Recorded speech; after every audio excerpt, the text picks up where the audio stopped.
Ayaw na ninyo iboto ang kandidato ni Marcos. Ano man? Kay kaning mga kandidatuhan sila man pod ang nagasulti kay Marcos, okay lang nga dili nimo ihatag imong saad. Basta paliguin lang mig-AX, ug tupan, ug akap, kami na'y bahala. Okay lang. Actually, sir, tinuod na. Impeachable offense no ilahang gibuhat kay PRD. Yes. Yes. That is the betrayal of public trust. Classic. Dili nimo pwede kuhaon ang isa ka Pilipino dinhi sa sulod sa ato ang nasod.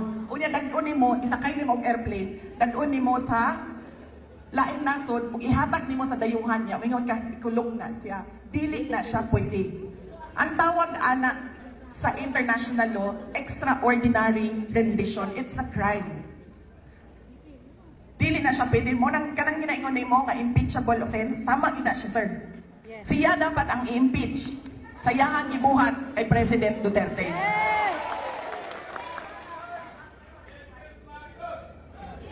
Ma'am, saan pag naay mo file, naami articles of impeachment so good pa sa Sugar Order number 1. Naami.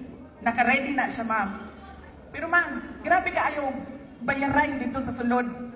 Yeah. Sa House of Representatives. Milyon-milyon ang ginaistoryahan dito para muhilom ang mga congressman.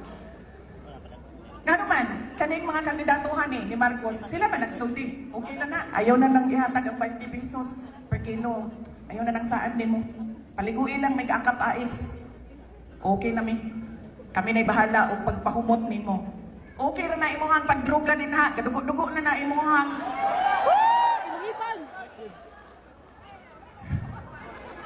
Dugo-dugo na ang ipon ug ang lagos. Okay na imong pagdruga din ha. Maminaw gyapon mi mo tanan. Maglingkod mi diri basta baligo lang mis kwarta. Sila pod ang nagsulti. Sila pod ang nagasulti kay President Marcos na okay lang nga bubuhat ka og malik. Basta maligo mi sa kwarta. Mao nang ayaw na ninyong iboto. Kung nipili na mo dinhi sa pundok na ni Team Duterte, ang listahan, dadaanan ninyo inyong listahan,